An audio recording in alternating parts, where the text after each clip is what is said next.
Assalamualaikum warahmatullahi wabarakatuh. Perkenalkan, nama saya Aulia Alfira Rosiana, mahasiswi UIN Sultan Maulana Hasanuddin Banten, semester 1, jurusan Bimbingan Konseling Islam. Untuk memenuhi ujian tengah semester mata kuliah pengantar psikolog, saya membuat video singkat mengenai teori psikologi Gestalt. Materi yang pertama, pengertian psikologi Gestalt. Psikologi Gestalt merupakan salah satu aliran psikologi yang mempelajari suatu gejala sebagai suatu keseluruhan atau totalitas.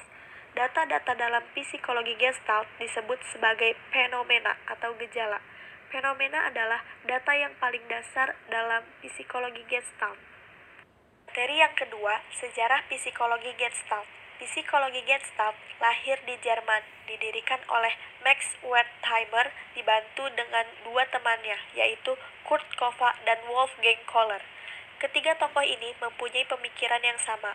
Mereka menyimpulkan bahwa seseorang cenderung mempersepsikan apa yang terlihat dari lingkungannya sebagai kesatuan yang utuh. Poland dari Belanda mengatakan bahwa pengertian Gestalt sudah dikemukakan pada zaman Yunani kuno. Psikologi Gestalt merupakan kelanjutan dari pemberontakan terhadap molekularisme program Wundt terhadap psikologi yang menuai simpati banyak orang pada waktu itu, termasuk di dalamnya William James. Materi yang ketiga, tokoh-tokoh Gestalt. Tokoh yang pertama, Max Wertheimer. Max Wertheimer dilahirkan di Praha pada tanggal 15 April 1880. Ia mendapat gelar PhD-nya di bawah bimbingan Ohlson Klub. Wertheimer dianggap sebagai pendiri teori Gestalt setelah dia melakukan eksperimen dengan menggunakan alat yang bernama stroboskop, yaitu alat yang berbentuk kotak dan diberi suatu alat untuk dapat melihat ke dalam kotak itu. Pada tahun 1923, Wertheimer mengemukakan hukum-hukum Gestalt dalam bukunya yang berjudul Investigation of Gestalt Theory. Tokoh yang ketiga, Wolfgang Kohler. Kohler lahir di Reval, Estonia pada tanggal 21 Januari 1887. Kohler pernah melakukan penyelidikan terhadap integrasi kera. Hasil kajiannya ditulis dalam buku bertajuk The Mentality of Apes tahun 1925. Tokoh yang kedua, Kurt Koffa.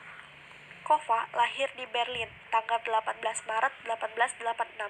Sumbangan Koffa kepada psikologi adalah penyajian yang sistematis dan pengalaman dari prinsip-prinsip Gestalt dalam rangkaian gejala psikologi, mulai dari persepsi, belajar, mengingat, sampai kepada psikologi belajar dan psikologi sosial.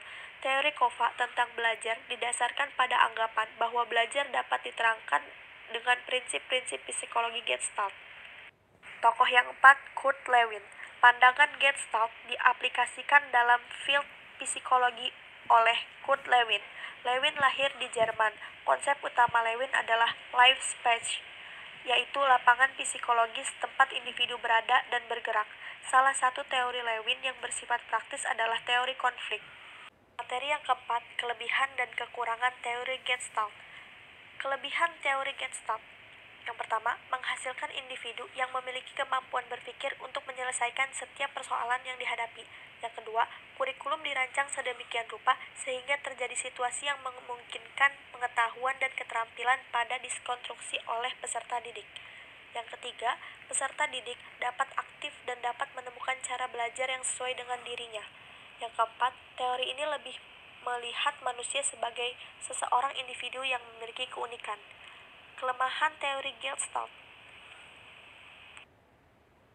Yang pertama, menurut teori Gestalt, sesuatu yang dipelajari harus dimulai secara keseluruhan, maka akan dikhawatirkan akan menimbulkan kesulitan dalam proses pembelajaran. Yang kedua, pemecahan masalah bergantung pada pengamatan. Apabila suatu masalah dapat melihat suatu dengan tepat, maka masalah dapat dipecahkan. Materi yang terakhir, prinsip-prinsip belajar menurut teori Gestalt.